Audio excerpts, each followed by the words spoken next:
y se conforme el segundo grupo de teoría, nuestras clases van a ser a todo el curso virtuales. Yo creo que hasta mediados de esta semana ya van a convocar al Consejo Facultativo para ver aquella situación y regularizar también, equilibrar los grupos de laboratorio de acuerdo a esa nueva creación de un grupo de teoría.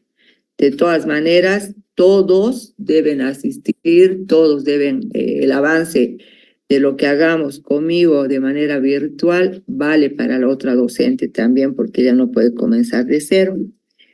El enlace que yo les había mandado la anterior semana es para reuniones recurrentes. Quiere decir que ese enlace lo vamos a utilizar cada vez que pasemos clases, mientras la modalidad sea virtual.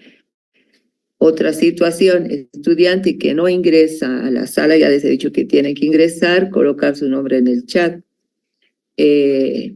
El estudiante que por cualquier circunstancia no ingrese a la clase virtual debería preguntar a sus compañeros qué es lo que hay pendiente, qué tarea o qué situación se ha presentado, para evitarnos estar escribiendo a altas de noche y preguntando cosas que ya se han dicho y que ya se las ha manifestado en clases anteriores. Recordando sobre, digamos, el sábado en la clase recuperatoria, voy a recordarles que dentro de las herramientas utilizadas en la taxonomía para clasificar e identificar a los seres vivos, puntualmente en los vegetales, hemos hablado de las claves y hemos dicho que estas pueden ser dicotómicas, politómicas y con sangría. Cada una de ellas tiene sus particularidades. Hemos indicado también que la más utilizada es la clase dicotómica. Nos permite distinguir inclusive familias de vegetales. Habíamos hablado de este ejemplo, que lo tienen ustedes en la diapositiva, una clave dicotómica que permite distinguir distintas familias de vegetales, entre ellas las miriáceas, cupreáceas, crasuláceas y otras dos más. ¿Qué habíamos dicho que eran las claves dicotómicas? Dos aseveraciones, dos situaciones totalmente contradictorias que nos permitían identificar y elegir solo una para identificar a esa familia. En el ejemplo teníamos, en el caso 1, plantas con hojas esquamiformes, es decir, que tienen una forma determinada y que además son opuestas. Y la otra aseveración, la otra propuesta en esta clave era plantas con hojas aplanadas. Imagínense ustedes una hoja totalmente lisa, plana, más o menos anchas, dice, alternas u opuestas. Si bien está la palabra opuestas ahí, pero también hay una opción de alternas. Opuestas quiere decir que la hoja está una frente a la otra. Y alternas quiere decir que la tenemos una a la izquierda, otra a la derecha, pero en forma escaleriforme, o sea, alternando. Entonces, esta es una clave dicotómica que me va a permitir identificar a la familia de las Cupressaceae. ¿Por qué? Porque este grupo de plantas que pertenecen a esta familia son plantas que tienen hojas esquamiformes y además estas hojas son opuestas. Entonces, por eso es que elegimos la primera alternativa o la primera propuesta, porque la segunda, si la leemos nuevamente, vamos a ver que no tiene ninguna relación con la primera, más bien en algunos casos es totalmente contradictoria.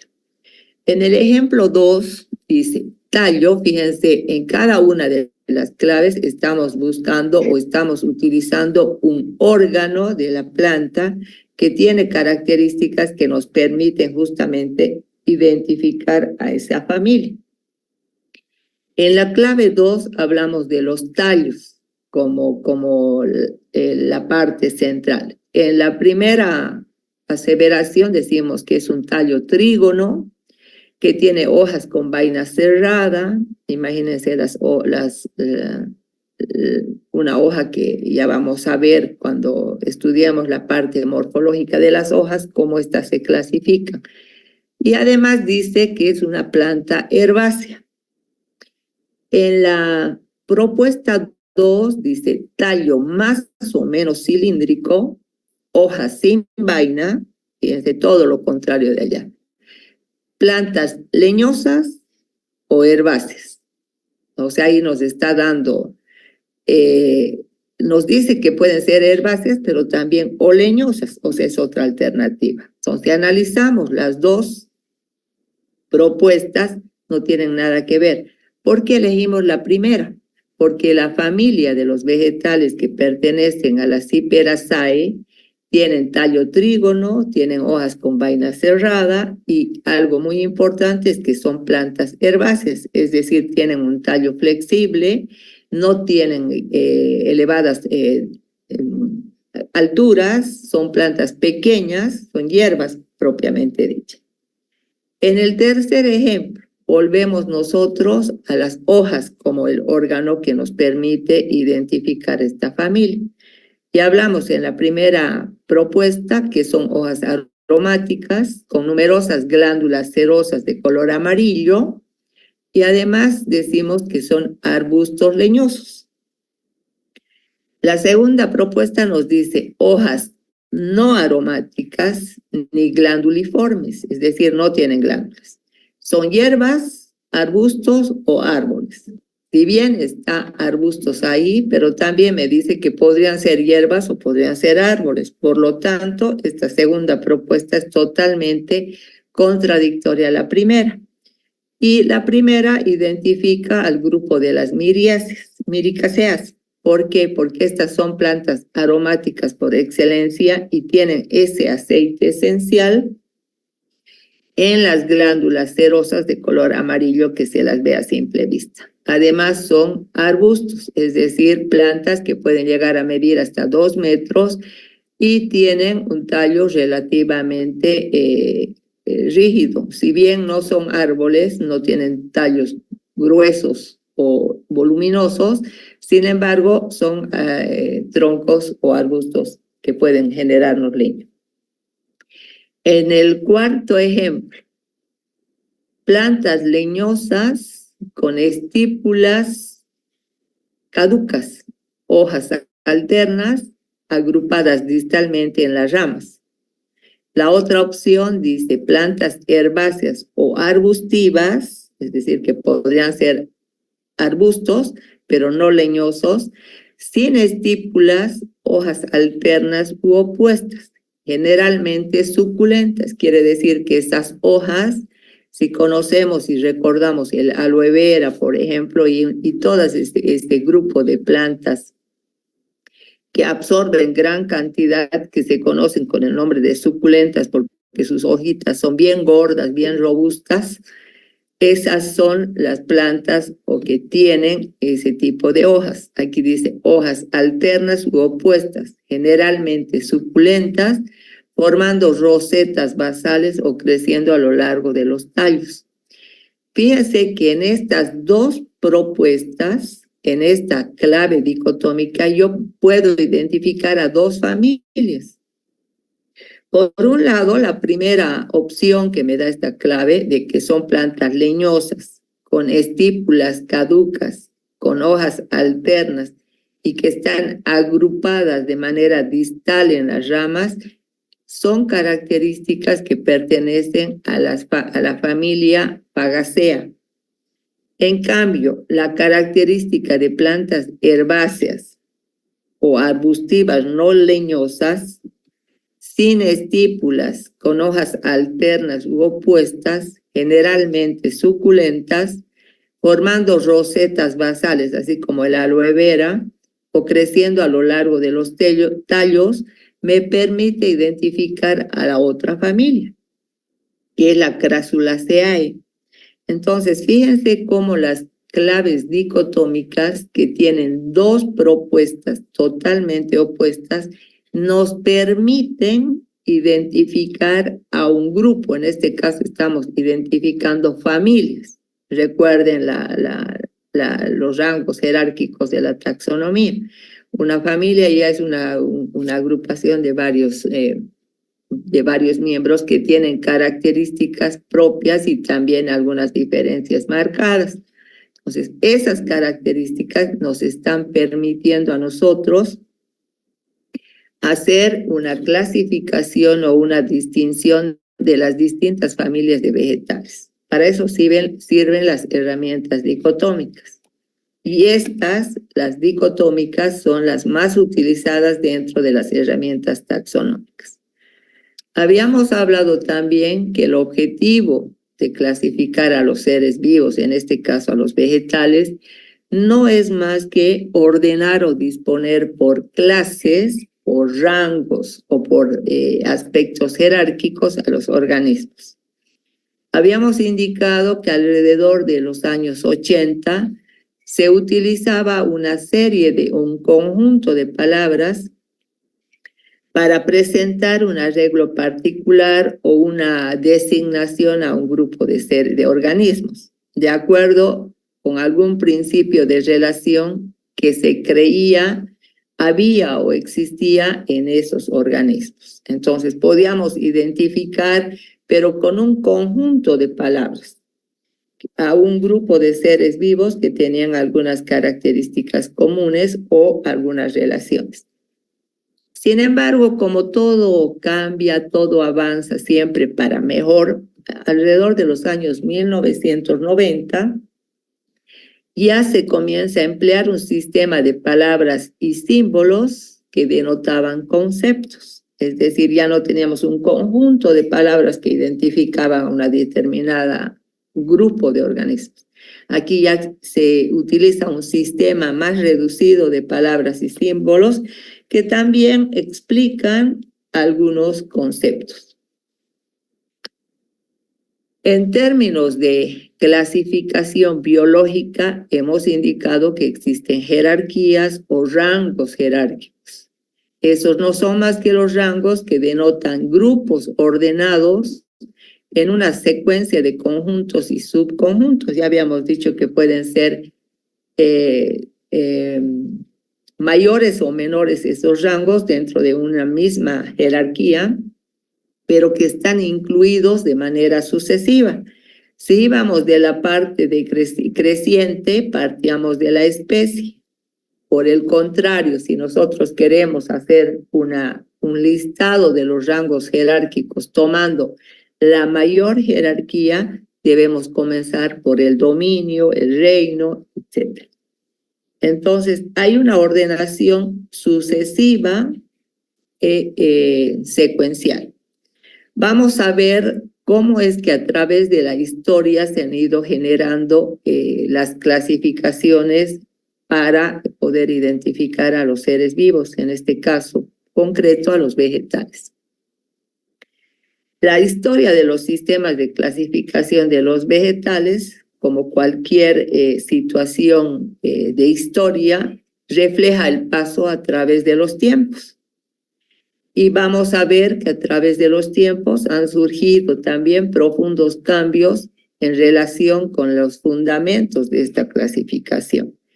El tiempo nos permite mejorar, pero también nos permite hacer cambios profundos en cada una de estas clasificaciones, siempre tratando de explicar de la mejor manera para poder entender qué es lo que estamos viendo y qué es lo que queremos explicar y entender.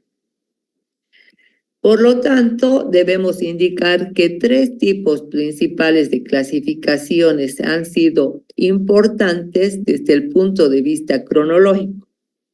Estas 3 principales clasificaciones también coinciden con otras tantas épocas de la historia de la botánica, porque la botánica también ha ido modificándose. Primero teníamos una botánica general que estudiaba todo de manera general, como su nombre lo dice, y luego hemos ido perfeccionando ya y apareciendo una nueva rama como es la botánica aplicada.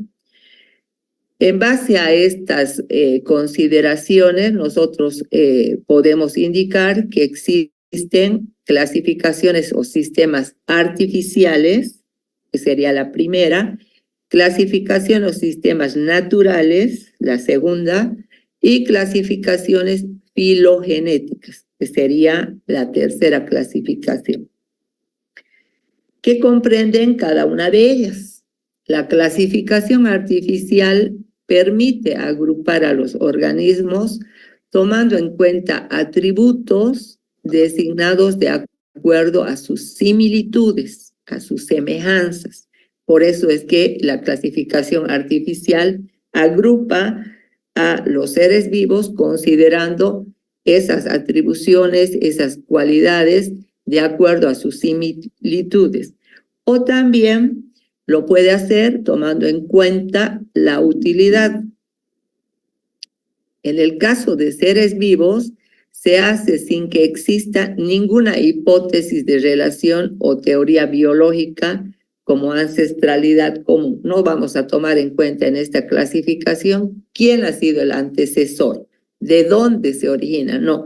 Simplemente la clasificación artificial considera cualidades o atributos de similitud o semejanza o en otros casos de utilidad. Por lo tanto, vamos a ver que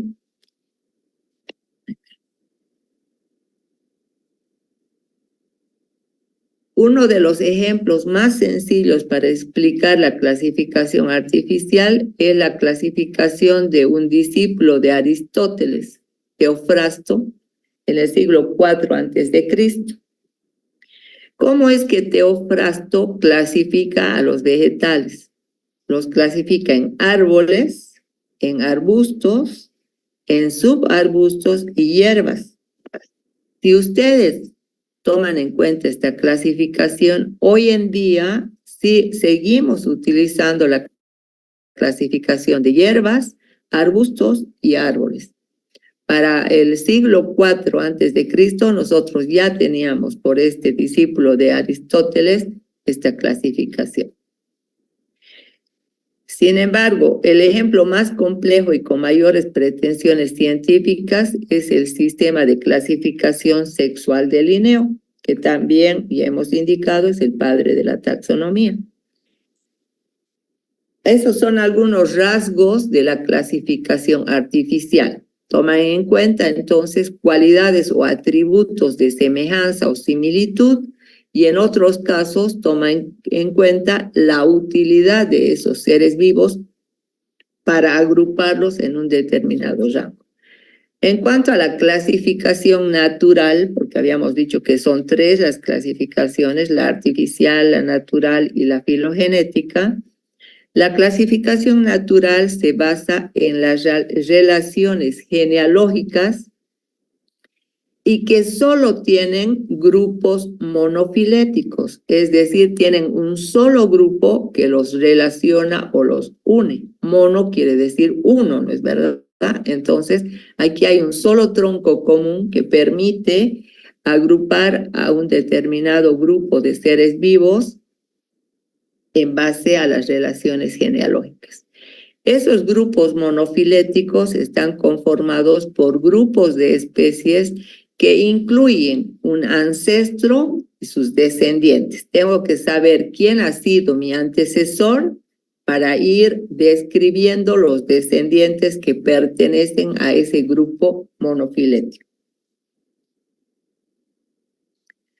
¿Qué pretende la clasificación natural?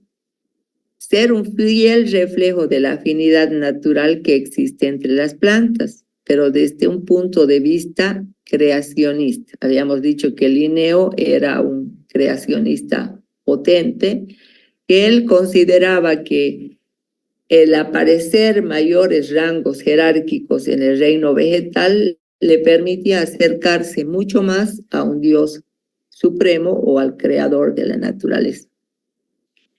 Ejemplos de la clasificación natural son los sistemas o las clasificaciones de Jussieu, Adamson, de Candolle y de Brown. principalmente. Debemos indicar además que desde la época de Linneo, todos los que se dedicaron al estudio de la taxonomía o la clasificación de los seres vivos han intentado desarrollar clasificaciones naturales.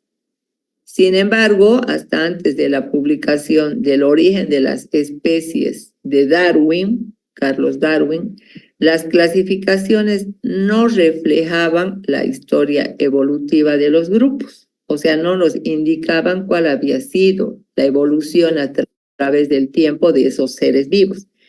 Ellos clasificaban a los seres vivos, pero no se podía hacer un estudio o una relación de cómo a través del tiempo había habido una estrecha evolución entre esos seres vivos. Sin embargo, de los conceptos aceptados en el siglo XXI, se asume, se dice que la clasificación natural debe necesariamente reflejar relaciones filogenéticas entre las especies que se van a clasificar o las especies que están agrupadas. Tiene que haber un tronco ancestral de donde se puede explicar la descendencia o la relación filogenética que existe entre esos seres vivos. En cuanto a la clasificación filogenética propiamente dicha, también está basada en relaciones genealógicas entre grupos de organismos. Aquí ya vamos un poco más allá porque hay una relación de su origen filogenético, pero entre grupos de organismos. Esas son algunas características de las 3 clasificaciones más importantes. Ahora vamos a ir desarrollando las clasificaciones artificiales, que se basan en la elección arbitraria de uno o pocos caracteres o cualidades principales. Por ejemplo, ¿qué cualidades podríamos tener para clasificar en esta forma artificial? La forma de desarrollo, cómo es que se desarrollan esos seres vivos. El número de piezas florales. Ustedes saben, si alguna vez han tomado cualquier flor, imagínense una manzanilla o imagínense de pronto un lirio, las formas de esas flores son totalmente diferentes. O por ahí tienen una flor de Jamaica. Dejen volar su imaginación y vayan a pensar cómo son. Cada una de ellas tiene características peculiares, específicas. Y cada una de ellas puede ser agrupada tomando en cuenta la forma en que se ha desarrollado o el número de piezas florales. Cuántos pétalos tiene, cuántos sépalos, y de pronto vamos a ver que es tripétala, pentapétala o multipétala, ¿no es verdad? Entonces, cada flor tiene características que le permiten agrupar a un determinado, por esa similitud o semejanza, a un grupo de seres vivos. Desde muy antiguo, o sea, desde la antigüedad, el hombre utilizó las plantas con diversos fines. Sabemos que para poder sobrevivir el hombre primitivo ha utilizado las plantas en la alimentación, las ha utilizado para tratar algunas dolencias, patologías o enfermedades, sin conocer siquiera qué era lo que tenían esas plantas. En ese ir y venir también se ha encontrado con plantas que eran tóxicas o dañinas para la salud del hombre.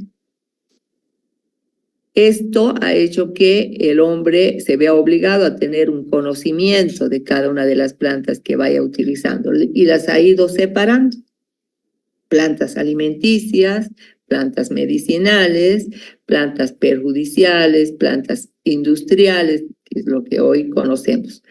Que además era necesario transmitir esos conocimientos que ellos poco a poco iban adquiriendo a sus generaciones. Por eso es que muchos médicos naturistas conocidos como yatiris o curanderos, ¿qué han hecho? Han ido transmitiendo sus conocimientos a sus parientes. De pronto en una familia, el médico naturista le enseña al hijo a través de la transmisión de conocimientos, la utilidad de los vegetales, el por qué él estaba utilizando esos vegetales.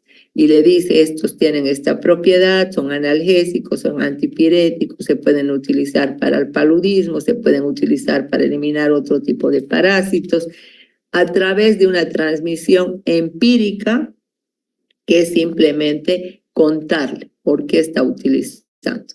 Y es así como el conocimiento va generándose de una generación a otra. Vamos a ver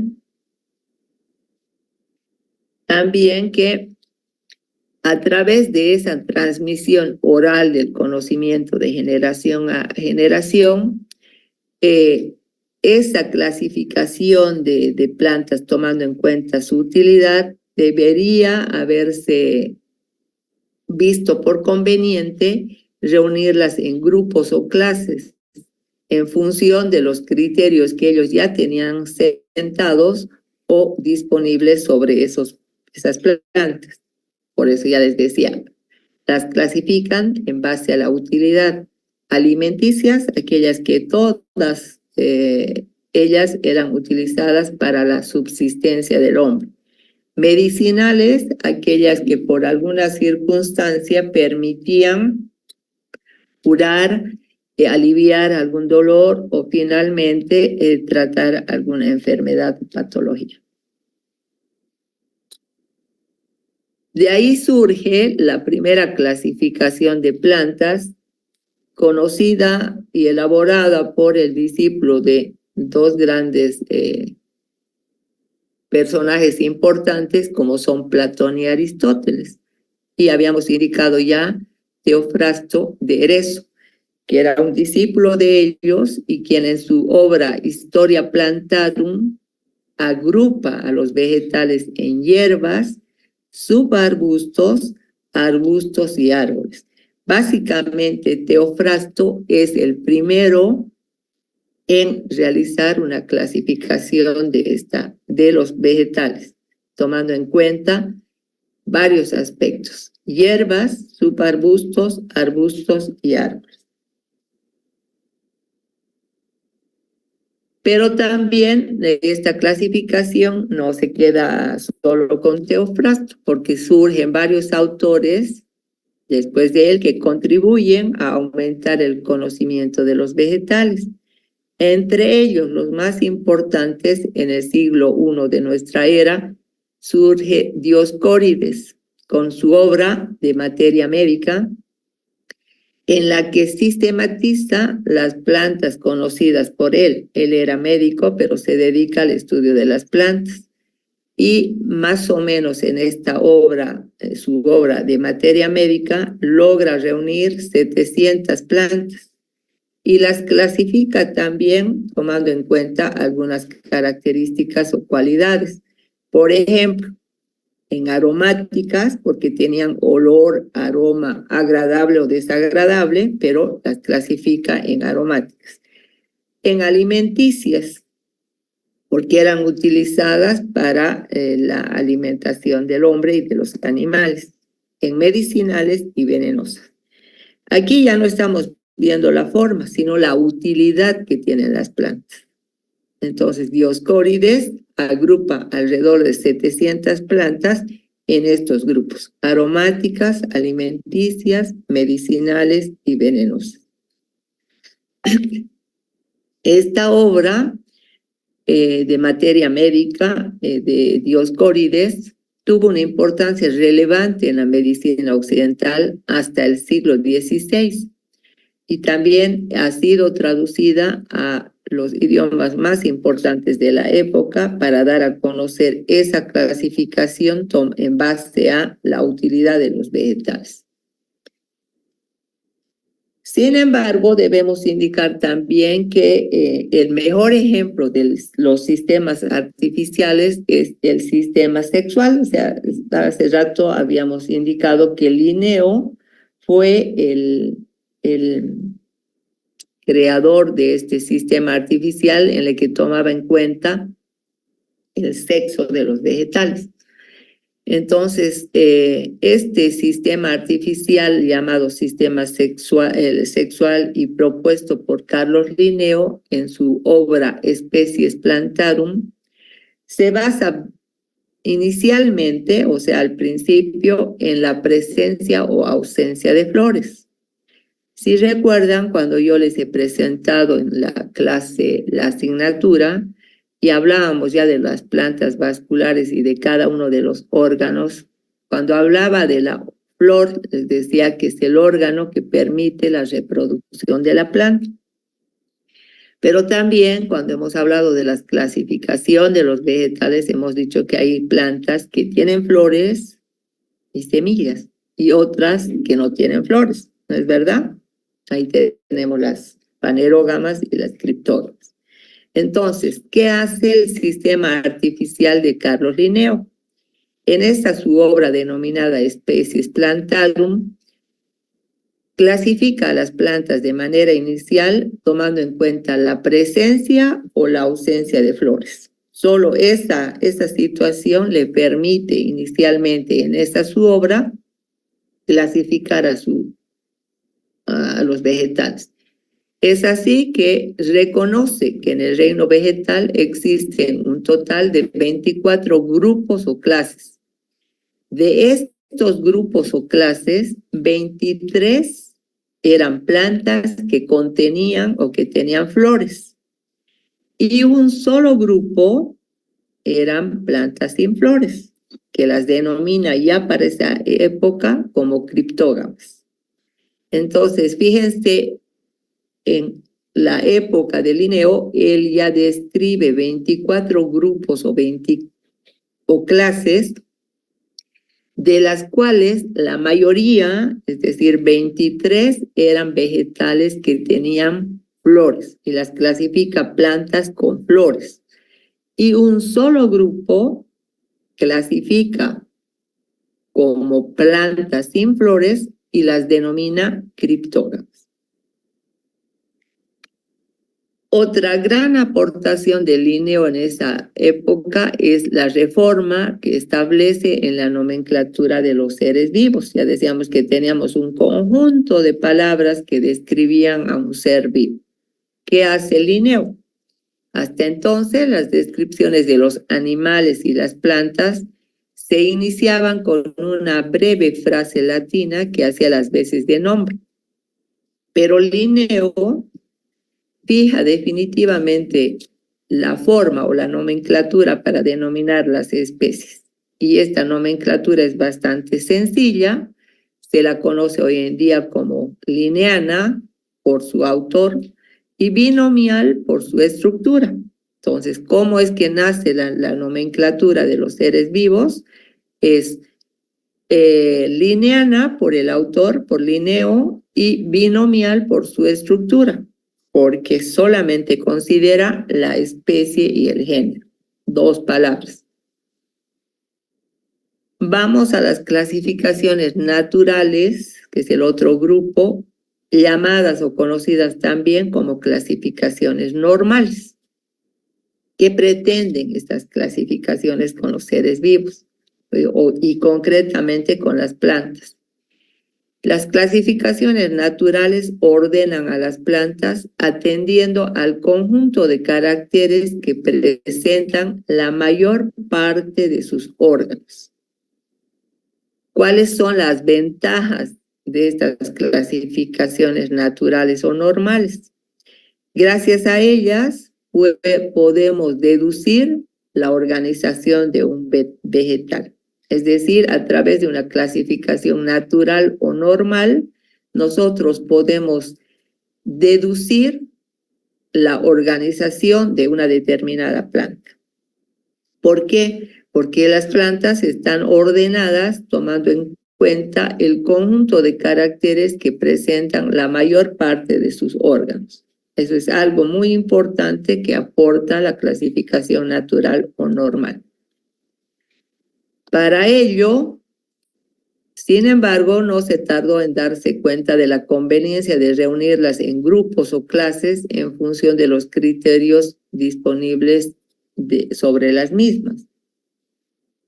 Pero, ¿qué es lo que sucede? Muchos de los grupos admitidos en esa clasificación natural o normal correspondían más a niveles de organización que a comunidades de descendientes.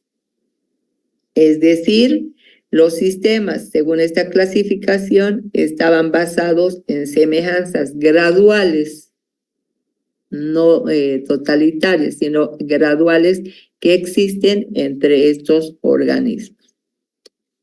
A este grupo de clasificaciones naturales o normales corresponden, entre otras, las más importantes vamos a indicar, las de Antoine Laurent de Jussieu, que en su obra Genera Plantarum, el año 1789, introduce el concepto de la subordinación de caracteres.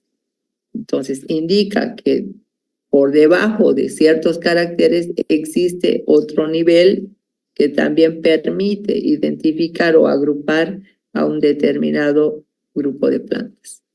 Otra clasificación importante es la de Agustín Pirame de Candolle, que es un botánico y micólogo suizo, quien alrededor del año 1824 comienza a dirigir y publicar su obra Prodromus.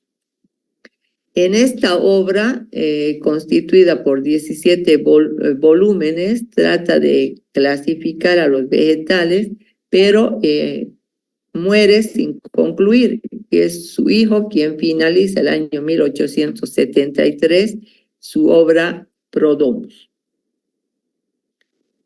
George Bentham y Joseph Dalton Hooker, el año 1862 y 1873, publican una obra denominada Genera Plantarum, y el español Lázaro Ibiza, en su obra botánica descriptiva, Compendio de la Flora Española, el año 1896, aportan con estas sus obras de manera importante la importancia de los vegetales y colaboran obviamente a la clasificación natural o clasificación normal. Y vamos a ver la tercera, las clasificaciones filogenéticas. ¿Qué hacen este tipo de clasificación? Recuerden que primero están las clasificaciones artificiales, las naturales o normales, y ahora estamos viendo las filogenéticas.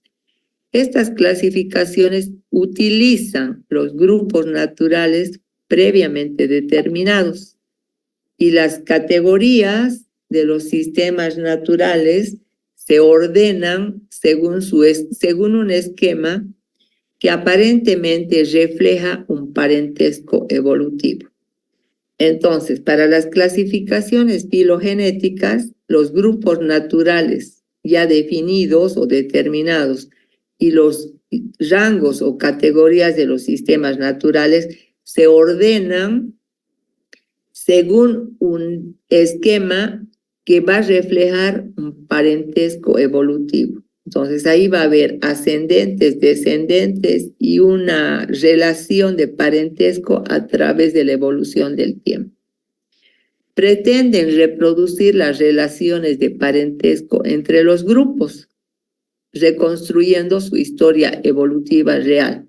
Entonces, a través de esta clasificación filogenética, nos van a permitir hacer la reproducción de relaciones de parentesco entre los diferentes grupos y además nos van a permitir hacer una relación de la historia evolutiva real de ese grupo de seres que están clasificados en ese determinado grupo. Los primeros tenían un enfoque puramente evolutivo, es decir, los primeros estudios realizados en estas clasificaciones filogenéticas asentaban o aseveraban un enfoque puramente evolutivo, intentando representar una escala biológica de complejidad creciente acerca de los organismos más primitivos a los más avanzados. Un ejemplo de esta clasificación así puramente evolutiva es la de Eicher y Engle. Posteriormente, vamos a ver que los más recientes tienen en cuenta la complejidad de las relaciones de parentesco y se basan en el principio del monofiletismo. Mono, ya les he dicho, recuerden que significa uno. Entonces, ¿qué es el monofiletismo? Un taxón que va a reunir a todos los taxones de inferior categoría que tienen un antecesor común. Un ejemplo de esta clasificación que considera el monofiletismo es el sistema de Cronquist y Stevens. Luego, la metodología tradicional es la fenética, que tiene en cuenta el mayor número posible de caracteres, pero que tengan la misma importancia o el mismo peso. La metodología más utilizada en la actualidad es la cladística dentro de esta clasificación filogenética. Que la cladística es el método que se basa en los postulados de un entomólogo alemán, que es Henning, nacido el año 1950. La fenética o taxonomía numérica, ¿qué hace? Representa un intento de clasificar los organismos, pero basándose en una similitud o semejanza global. Esta similitud global, normalmente establecida sobre los caracteres morfológicos o otros rasgos que sean notables e importantes, sin tomar en cuenta la filogenia, es decir, el origen filogenético. Entonces, esta también es otra clasificación filogenética, pero que se basa en una taxonomía numérica. Trata o intenta de clasificar los organismos basándose en una similitud global. Se parece de manera general o también sobre caracteres morfológicos o algunos otros rasgos notables, pero no toma en cuenta la filogenia. Como hemos dicho que la mayor importancia de esta clasificación filogenética radica en la clasificación cladística, vamos a ver qué significa esta clasificación.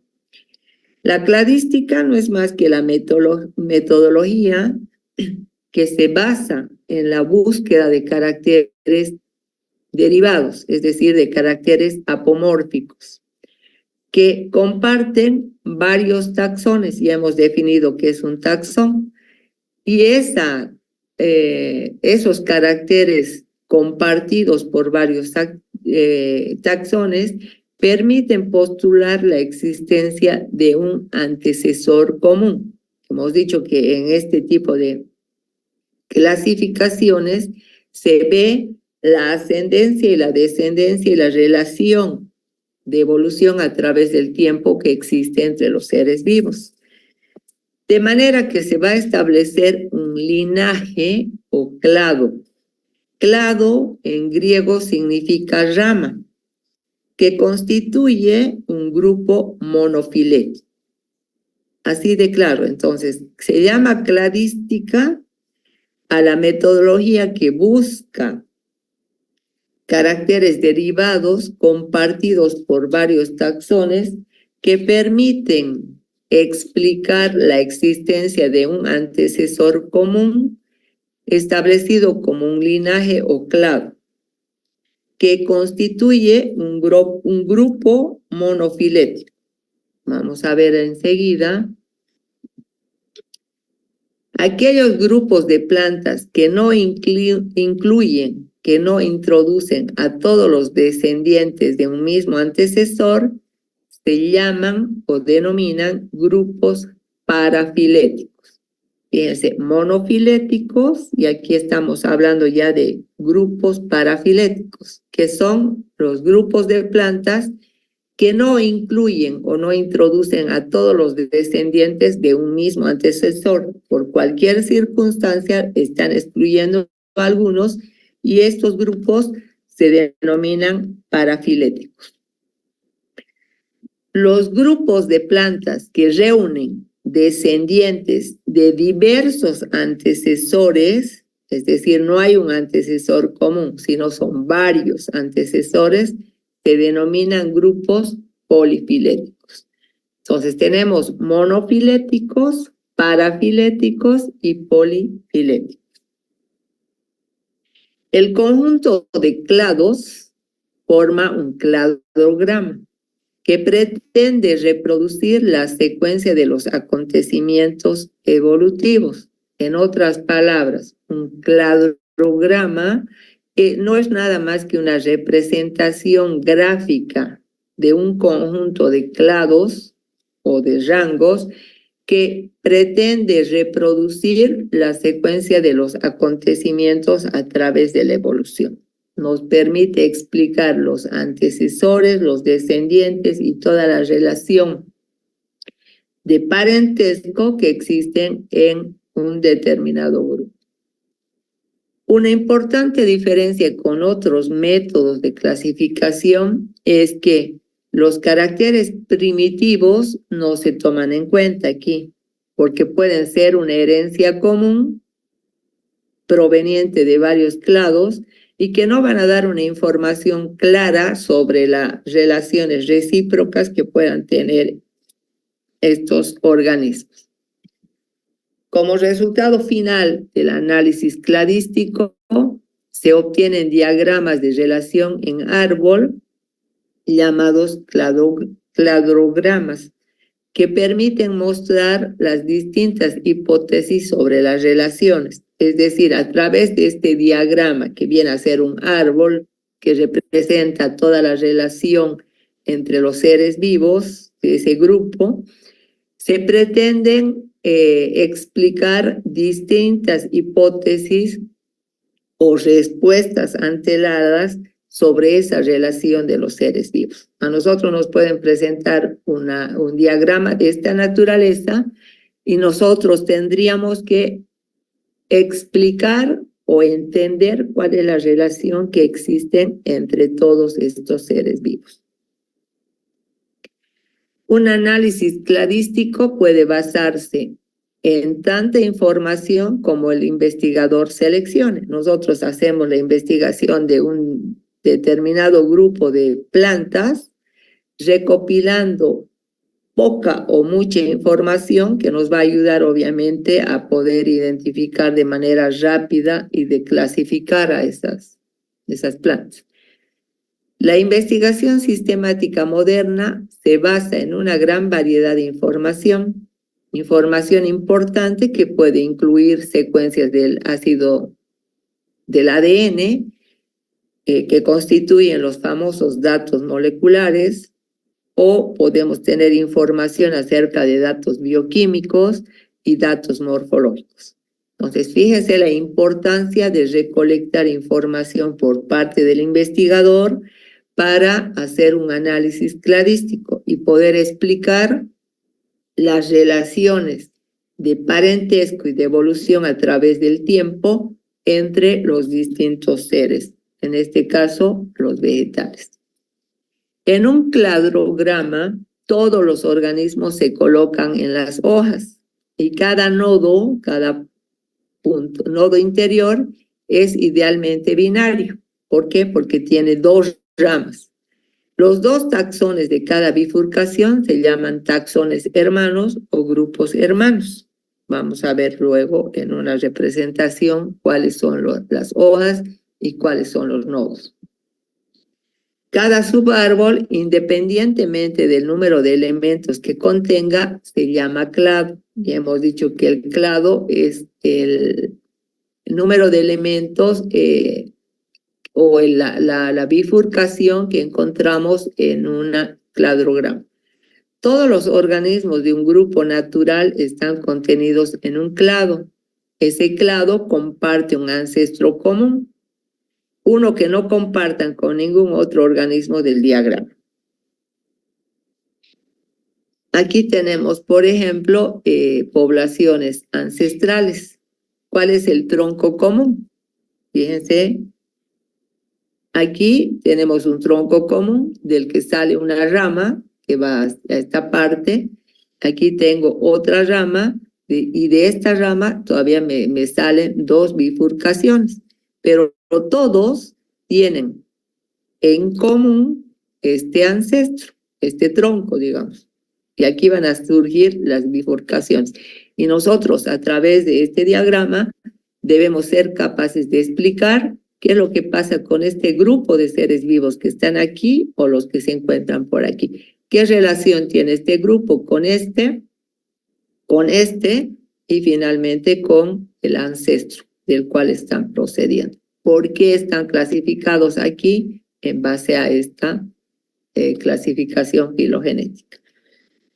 Nosotros hablábamos de los grupos monofiléticos, ¿no es verdad? Que decíamos mono es uno, y aquí fíjense, tenemos este tronco común que me da ramas diferentes, pero todas están pintadas de azul. ¿Por qué? Porque corresponden a un solo grupo filético. Por eso decimos monofilético. Aquí hay 3 ramificaciones u hojas que salen, pero todas proceden de este ancestro. Por eso se llama grupo monofilético. En cambio, habíamos indicado también que hay un grupo parafilético. Y fíjense, en este grupo que tengo un tronco común aquí, ¿no es verdad? Del que nacen bifurcaciones o ramas de color verde. Entonces, hasta aquí aparentemente va todo bien. Pero aquí ya tengo una bifurcación, es decir, hay 2 ramas. Una es verde y otra es negra, ¿no es verdad? Aquí también hay una bifurcación, verde por un lado y aquí tengo otra negra. Este es un grupo parafilético que se diferencia de este que tiene un solo origen monofilético. No hay bifurcaciones diferentes. Podría haber una bifurcación azul y seguiría siendo un grupo monofilético. Aquí ya aparecen 2. Y en el grupo polifilético, que hay muchos, fíjense, el tronco común es 1. Aquí sale una bifurcación, aquí tengo otra, de esta hoja tengo 2 nodos. Pero fíjense que de este otro nodo sale otra bifurcación totalmente diferente. Entonces hay una relación entre este grupo de seres que están aquí con otra rama y finalmente con este ancestro.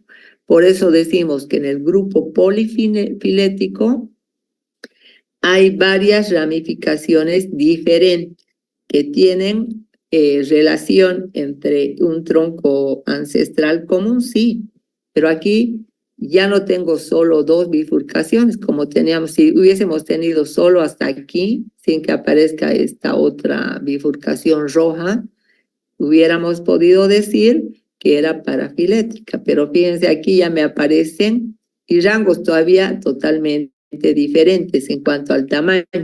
Fíjense cómo esta ramificación roja nace más o menos a la mitad de esta bifurcación.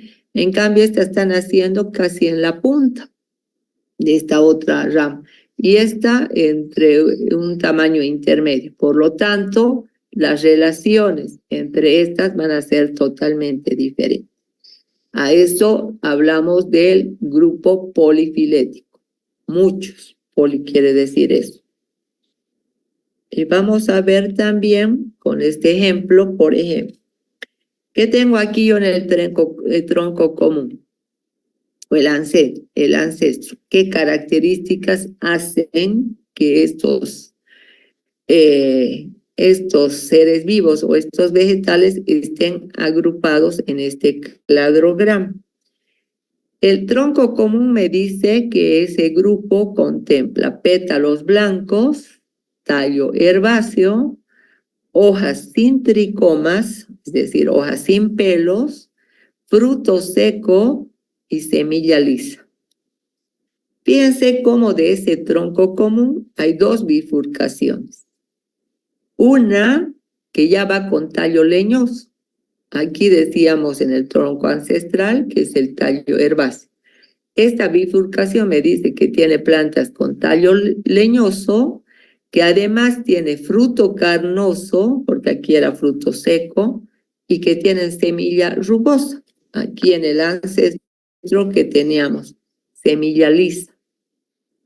Por lo tanto, las plantas de tallo leñoso y de fruto carnoso pertenecen al grupo A de vegetales de este cladograma.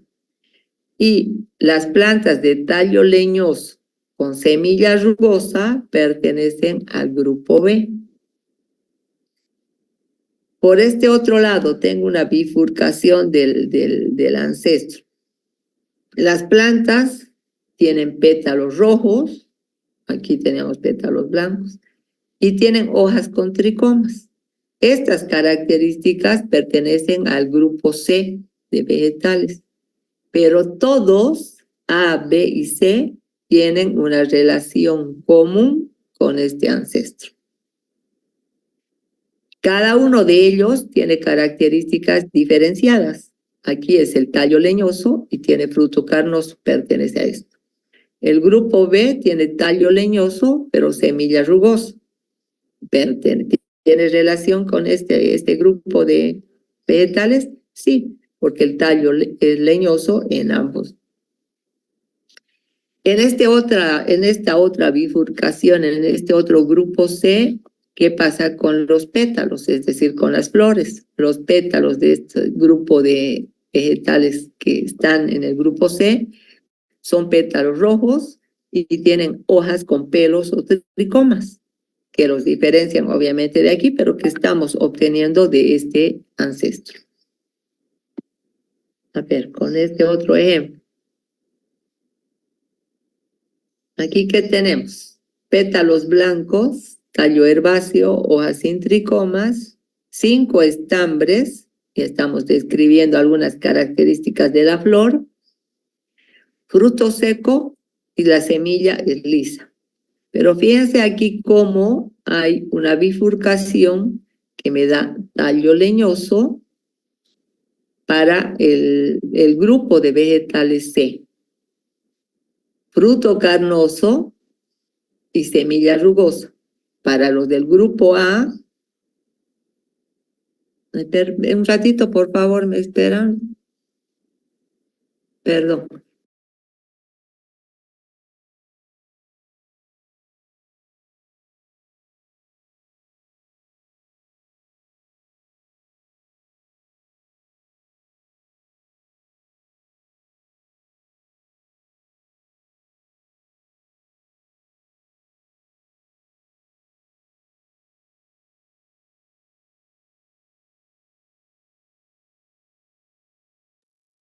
Perdón, chicos. Bueno, estamos viendo entonces las bifurcaciones. El grupo C se caracteriza por tener tallo leñoso. Y aquí nosotros partíamos de un ancestro que era tallo herbáceo. Pero ¿por qué se relaciona, digamos?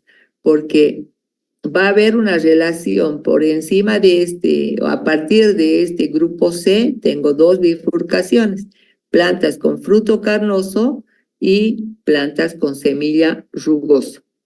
Entonces, la relación de A y B con C es importante, y C con el ancestro también. Vamos por el otro lado del cladograma, que tenemos plantas con pétalos rojos, que corresponden al grupo H. El conjunto o la especie, el grupo H, a su vez, tiene subdivisiones. Tengo D, E, G, y G a su vez me da dos ramas, la E y la E. Todos, de alguna manera están relacionados con el tronco común. Por eso hablamos de un cladograma. A ver, vamos a ver otra. Y hay otra figura para que. Aquí tenemos un ejemplo de cladograma, pero que está relacionando animales, para que nos veamos. Están las moscas, en una rama están las mariposas, y recuerden que las moscas son un insecto. Las mariposas y las polillas también son insectos, ¿no es verdad? Entonces, entre ellos hay una relación directa. Tengo otro rango, avispas y abejas. Y tengo finalmente a los escarabajos. ¿Todos son parientes, según ustedes? ¿Tienen rasgos comunes o no?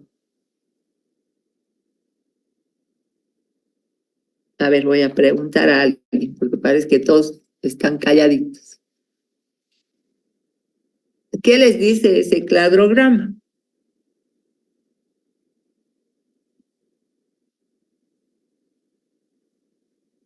¿No les representa nada? A ver, X, María Luisa, ¿está? Sí, doctora, buen día. A ver, mire el cladograma que tengo ahí y dígame qué es lo que usted observa.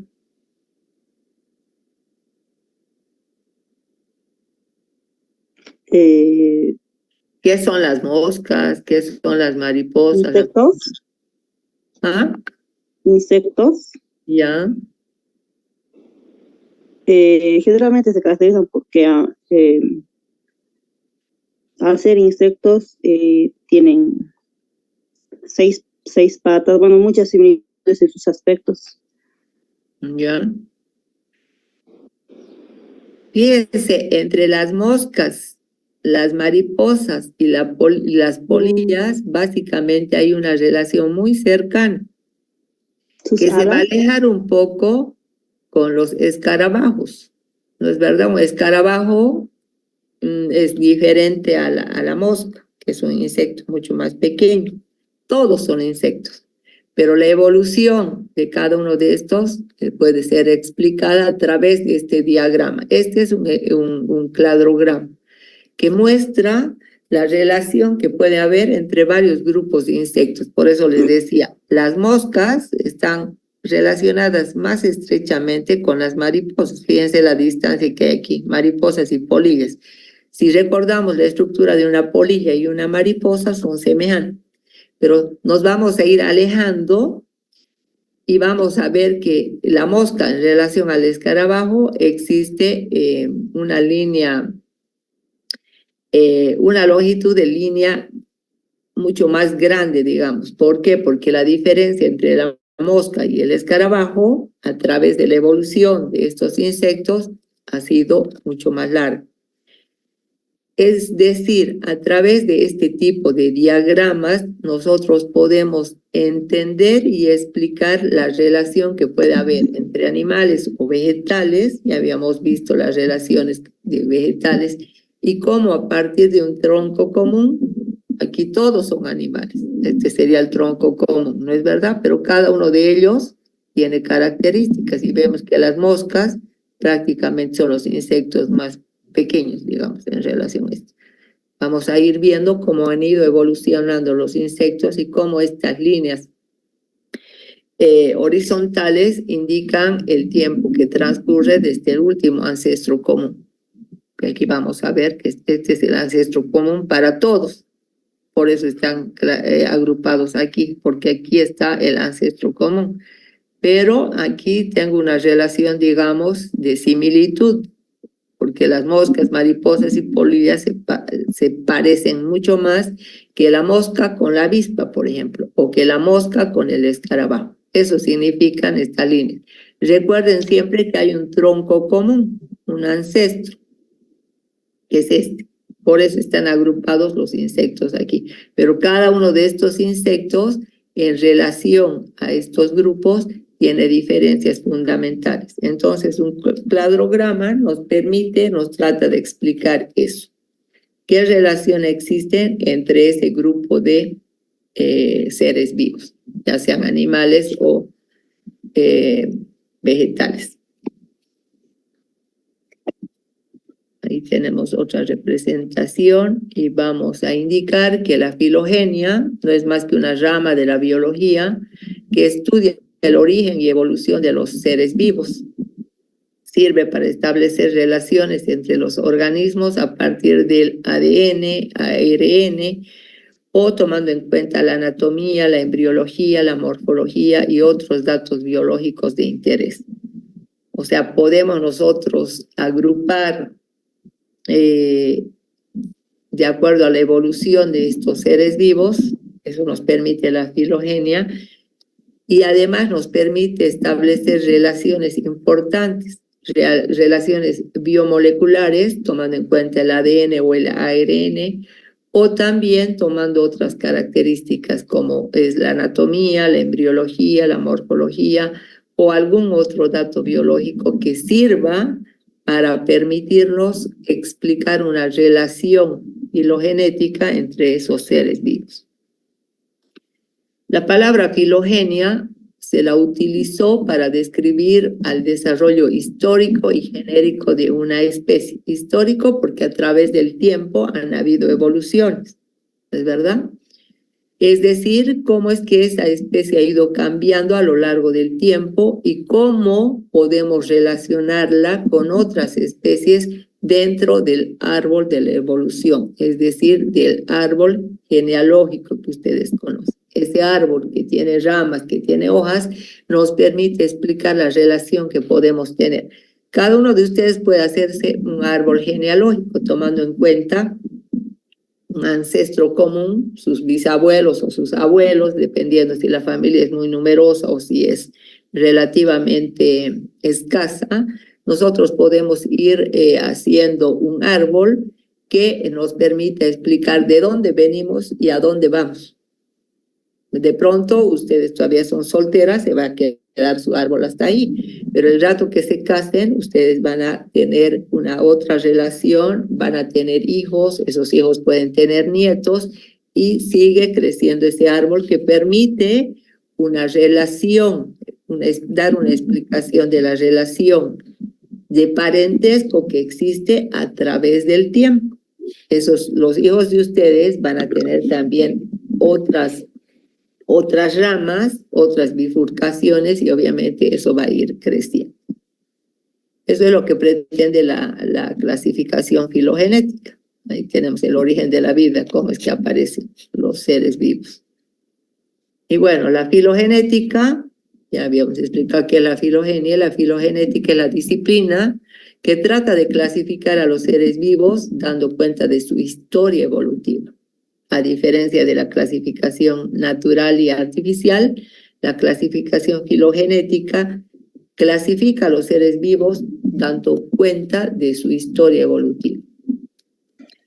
De esa manera se originaron los más distintos sistemas filogenéticos, como por ejemplo el de Hutchinson, que ordenaba a los vegetales en 10 divisiones, el de Westing, que los incluía solo en 9 troncos.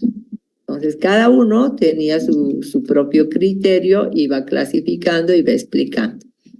Todos tenían en cuenta que el fin de los sistemas filogenéticos es la estructuración del sistema vegetal de acuerdo siempre con la teoría de la evolución. Los diversos modelos evolutivos propuestos hasta el presente no son sino algunas intenciones o tentativas que permiten aproximarse al fin o a la meta. Solamente intenciones o propuestas o tentativas. Por ello, se deduce que todo sistema, en buena parte, debe tener un carácter provisional. Hoy en día se intenta valorar las estirpes naturales siempre apoyándose en una amplia información y una reconstrucción en cuanto a su formación. Mientras mayor información se tenga de los seres vivos, vamos a lograr ubicarlos y hacer una clasificación exacta a través de su evolución en el tiempo. Basándose en los principios de clasificación, actualmente existen propuestas de sistemas que compiten entre sí, es decir, que tienen sentidos aproximados y en otros casos sentidos opuestos, y con una orientación más benéfica porque están concernientes a caracteres de los organismos que pueden ser percibidos o apreciados por los sentidos, es decir, a través de la vista, del olfato, del tacto, del gusto, y tomando muy por debajo la genética. Y de ahí nacen combinaciones de escuelas como la clasístico-filogenética o la clasificación sintético-evolutiva. Cada una de ellas trata de explicar de la mejor manera la ubicación de un determinado grupo de seres vivos, llámense clases, especies, familias, filium, los rangos que hemos visto. De pronto queremos agrupar a una determinada familia en base a características evolutivas, a clases de similitud, de utilidad. Entonces ahí ya nos vamos a una clasificación artificial, a una clasificación natural o filogenética. En donde hay mayor controversia, mayor discrepancia en cómo clasificar a los vegetales es en esta clasificación filogenética. Porque la tecnología avanza tanto que permite utilizar, ya les decía, ácido desoxirribonucleico, ribonucleico o componentes de otra índole que tratan de explicar de la mejor manera una clasificación y una ubicación exacta de los seres vivos. Esta es una primera parte. En esta unidad lo que queremos es entender algunos términos y ver cómo es que los seres vivos, no solo las plantas, sino todos los seres vivos, de alguna manera hemos sido clasificados en rangos jerárquicos en base a ciertas características de semejanza, similitud o diferencia con otros seres vivos, y también en algunos casos cómo es que ya nos designan y nos nombran en base a una nomenclatura binomial, que es la nomenclatura de Linneo. El nombre científico, recuerden ustedes que siempre está constituido por dos palabras, el género y la especie. Eso me permite identificar a cualquier elemento. Ustedes a partir de ahora van a ver cuando ya estemos avanzando cómo es que a las plantas se les nombra, tienen un nombre científico constituido por dos palabras, la especie a la que pertenece y el género. Pero también vamos a ver que no solo las plantas, sino también nosotros, los animales, dentro de los animales el hombre, estamos clasificados de esa misma manera, binomial porque tienen dos palabras, o la nomenclatura linneana porque ha sido Linneo el que la propuso. ¿Qué es lo que tenemos que tener claro? ¿Qué es taxonomía? ¿A dónde nos lleva la taxonomía? ¿Cuáles son los rangos jerárquicos importantes para clasificar? ¿Qué es un taxón? ¿Qué es un cladograma? ¿Cómo yo podría explicar la relación de parentesco? ¿Cuáles son las claves taxonómicas o herramientas que me permiten identificar un grupo, ya sea una clase, un orden o una familia de vegetales? ¿Qué tipo de claves existen? La dicotómica, la politómica y la tercera, que es la más complicada. Dentro de las claves o herramientas taxonómicas, la más utilizada es la clave dicotómica, que recuerden siempre tiene dos aseveraciones totalmente contrastadas o contradictorias entre ellas, pero de esas dos debo elegir solo una para identificar a un grupo de seres vivos.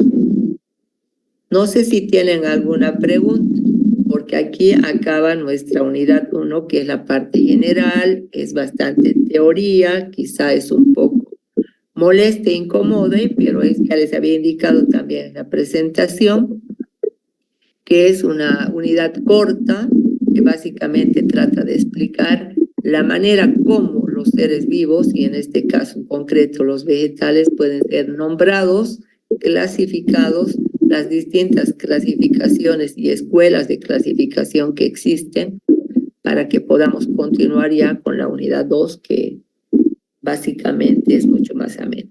Yo les voy a subir el archivo de la unidad 1 en la plataforma Moodle para que ustedes la puedan tener. Todo el curso la va a tener la unidad 1, así se divida y ya comencemos la próxima semana con bueno, el viernes tendríamos que hacer también la clase virtual, si es que hasta el viernes no hay la designación del otro grupo. Si hay la designación, ya cada grupo en su horario y de manera presencial. ¿Alguna pregunta, alguna duda que tengan?